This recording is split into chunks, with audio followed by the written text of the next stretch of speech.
Hey all, this is Boku coming at you again with another awesome movie review, and I'm coming at you today with, as you probably saw, because I'm trying to put these, this is a little screen thing on the title there, The Lost World, Jurassic Park. You know, do do do do do do do do do do. No, great movie. At least I think so. But that is today's review. It is The Lost World Jurassic Park. It is a continuation of the trilogy I am currently doing, even though there's going to be a fourth movie, but it is not out yet. It is not on DVD, so I will not do a complete review probably on that thing yet. Sorry, I'm going to move this a little bit closer, because I know sometimes I'm perched up like a parrot other times. Not so much, but there we go. And probably, yep, there we go. Okay, move that down just a bit. Now it's better, a bit more centered. But I'm going to do Lost World Jurassic Park, and it is a sequel that was done by Steven Spielberg, the same director, back in 1997. It was a sequel, as I've just been learning on the special features of the Ultimate Jurassic Park trilogy, that he ultimately wanted to do. He wanted to do it going back to the embryos in 1993 that Nedry lost, but it was more of a darker toned story from the book, from Michael Crichton, and it seemed that was the direction that everyone else wanted to go, so Steven Spielberg also took it in that direction, even though we all know that the book and sequel movie are way different from each other, unlike the first one where there were differences, but it was still following pretty much the same core structural story. But this film, the film is way different from the book. That's why I told people, if they ever want to remake Jurassic Park or The Lost World Jurassic Park, you have to have the book interpretations be done, and not just, you know, make some random crud that happens with it. But either way, decent movie that was made. By far not Steven Spielberg's greatest, but I think this movie gets a lot of flack instead of credit, because, I mean, I've been learning throughout the years, more and more people, including some of my friends, just, they do not like the sequel, and I can understand why. I can get it, but, you know, I mean, I just don't understand why. I didn't think it was necessarily that bad. A lot better, in my opinion, than Jurassic Park 3, which we'll get to next time, but still a lot better of a film. And this one, let's see here, God, the writing on this is bad.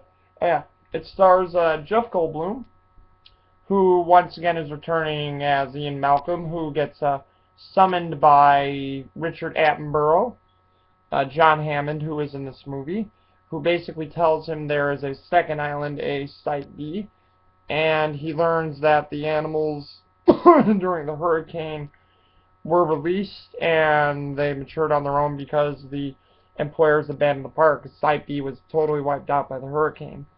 And that Hammond wants to have this island be intact as a nature preserve and not disturbed by human hands, which in the second movie, he loses control of InGen through InGen's bankruptcy, and other people buy InGen out from under him, and he wants Malcolm to go in to document these animals. Malcolm is not for it. He doesn't even want to go. Jeff Goldblum still plays this, you know, smart guy who just has the wit and sarcasm, which is still brilliant to see Jeff Goldblum do.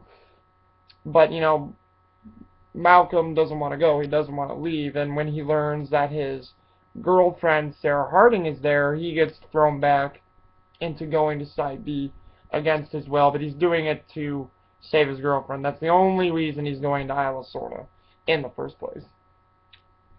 And with Sarah Harding, that leaves us to, let's see here, yeah, Julianne Moore, who plays Sarah Harding, of course, like I said, sorry.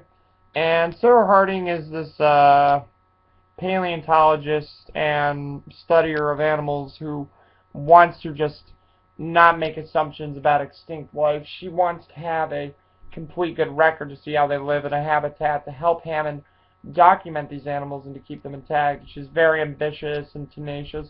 She's almost like a bit more of a stronger version than Ellie was in the first book and movie. And Sarah Harding is the same way as well in the book. And, you know, it's like she wants to have that stronger side to her, and it's plain to see. And I admit, Julianne Moore, not my favorite actress, but I've got to say she does at least a pretty good job in this movie, making it believable, and gives a lot of character. And you know, she's wrapped up in all these different things, and she sticks with Malcolm to the end, all the way through it. And she's just a very, very good character to see in this role. There's also, oh yes, Pete Postlethwaite, who was not in the book. There was no character named Roland Tembo in the book, but in the movie, Roland Tembo, played by Pete Postlethwaite, is this hunter who, in a deleted scene, we find out when his friend Ajay Sindhu, Harvey Jason, comes up and tells him about this expedition that InGen was planning to go in to bring the dinosaurs off the mainland and, you know, to use for an attraction. He comes in because they want a hunter to help out capturing these animals. And Roland didn't want to go in the deleted scene. He said, you know, there's nothing in my trophy room that can, you know, entice me, that can impress me. You know, I'm done doing what I do. You know, I'm just bored. I'm just going to do this type of stuff. And when Ajay tells him, you know, that this has a expedition of great proportion, that you haven't hunted everything, it's obvious that Ajay told him there's a T-Rex involved, which got Roland Tembo to go to Isla Sorna with the InGen people and say that, you know, this is all I want. I want to hunt a T-Rex. I want to just hunt this thing and have it be my last great adventure. So throughout the whole film, you have Roland Tembo just trying to hunt the T-Rexes and to try to just get it to add to his trophy and just to feel the thrill of the hunt again. Which, once again, spoiler here for people who don't want to be spoiled, but once again, I always say you should never watch a review unless you really want to watch the movie. If you don't care to see the movie or how the movie turns out, watch the review, see the movie for yourself. But, once again, spoiler.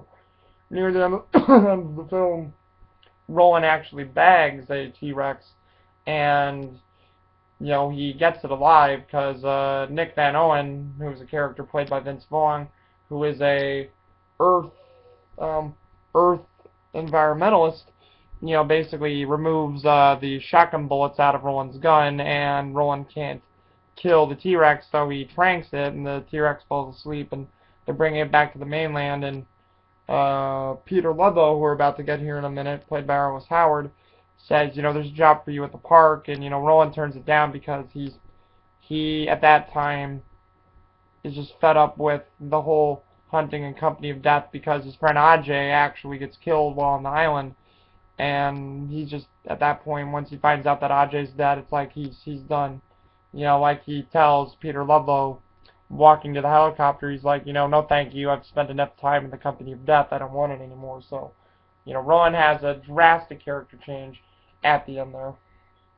And then there is, like I just got to, there's Arliss Howard, who plays Peter Ludlow, and Arliss Howard is this businessman who takes control of InGen, who bought it out under, sorry, I want to say Richard Attenborough, but John Hammond, there we go, and bought it out underneath John Hammond, and wants to take the dinosaurs, you know, from the park on Site B back to the mainland because he wants to get rich and, you know, do what his uncle, because basically Peter Ludlow and Hammond are uncle and nephew to each other, and Ludlow wants to do what Hammond failed at. He wants to build a better park and keep it in control and, you know, more than likely get millions off of the project. That's his main concern. He just wants to make money off this thing, and, you know, Ludlow goes to the island and tries to make money off things, get the dinosaurs, put things together, you know, build a park in San Diego, and all these things transpire. So Ludlow is just the typical money guy and going for greed. I mean, he's not really that bad of a guy. He's a villain or a jerk with a looseness, but, you know, I mean, that's basically, in a way, your main antagonist is Peter Ludlow throughout the film, who is Lewis Dodgson, basically, in the book. Sorry, my mouth is getting really dry there, guys. Apologies.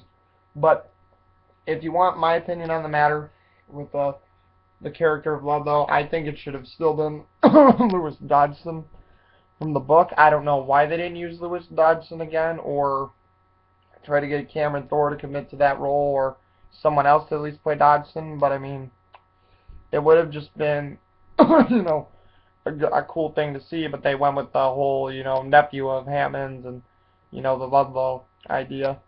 But, you know, interesting either way. And overall, you know, the Lost World Jurassic Park has some neat stuff. It's got a great, like, tribal Lost World, you know, pardon the pun, Lost World type of score, but John Williams, so the score for this movie is great. It's much more tribal. It's much more upbeat. It really gives off a great, great King Kong vibe. And you have, let's see, just, you know, once again, a decent story. People trying to take dinosaurs off the island. You know, Hammond and the others stop them and try to keep the island intact, and have a whole lot of different things show up, and, you know, it just keeps it, once again, very entertaining, and it's cool to see. And when they actually do get the T-Rex, like I said, they capture the T-Rex, and they bring it back to San Diego, the T-Rex will get loose in San Diego and cause a whole bunch of devastation in San Diego, and once again, it's really cool to see. It's like how Spielberg puts it, it's like having a second mix of a King Kong type of thing.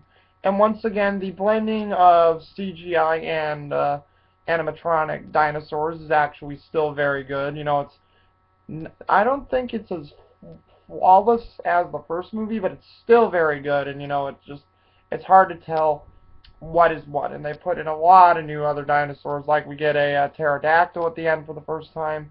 We get the Stegosaurus for the first time. We get you know, a better view of the Triceratops, a baby T-Rex. There's two T-Rexes in this one causing havoc, and it's just very, very awesome. You know, I still think they did a great job on this film. And people say that one thing that they hate about this film is the film also goes on way too long and that the story was dumb. It's like, well, once again, you know, the story of people coming in, trying to take dinosaurs off the island while the others are trying to see what it's like in the natural habitat and then bringing it to San Diego. Yeah, you could say it's corny, it was a little lame, but it's a lot better, once again, than the plot of 3. And I will get into that when I review 3, which will probably be in a little bit, but I will definitely review Jurassic Park 3 for you guys.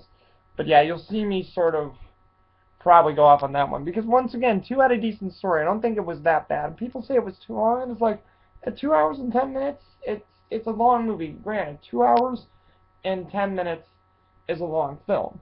But the way I look at it is there was enough in the film to keep me entertained and to keep me going that was just, you know, really good. And I mean, this is actually one of the first, like, because I owned some movies when I was a kid, but none that I really called my own. I shared with my brother and stuff like that.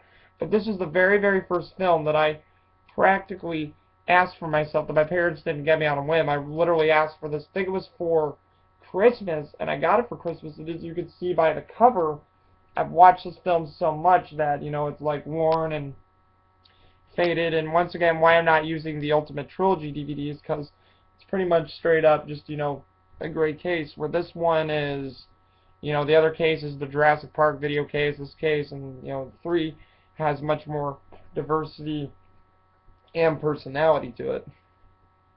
So you get a bit more with it. And, you know, it's like, the length of the movie had nothing to do with me, because I still thought it was a decent movie with, you know, great characters. And, you know, a few other characters, you know, that I mentioned, you know, that I probably should mention before I go here, of what this means, that were in it was, you know, they got Joseph Joseph Mazzello, Tim, and Ariana Richards Lex back for a small cameo in the film, which I thought was very cool to see as well, to have those guys back. You had, once again, Vince Vaughn as Nick Van Owen, a great sort of comic relief character with a tough man attitude. You had Peter Stormare as Dieter Stark, who was like a jerky hunter, who, once again, spoilers, gets eaten by a bunch of compies because basically the ironies of how he treated from nature. Steven Spielberg said it was like vengeance against Peter Stormare for all the people he killed in, Fargo. And, Richard Schiff, who plays Eddie Carr, was a great, great character, very likable character, and a person you really saw that was sad because, once again, spoiler, he gets, eaten by the T-Rexes trying to save his friends when they're in the trailers and they're being pushed off the cliff. And Richard Schiff, I thought, did a great job as Eddie Carr in the film. And, overall, I mean, entertaining film overall. I mean, I was very happy with it.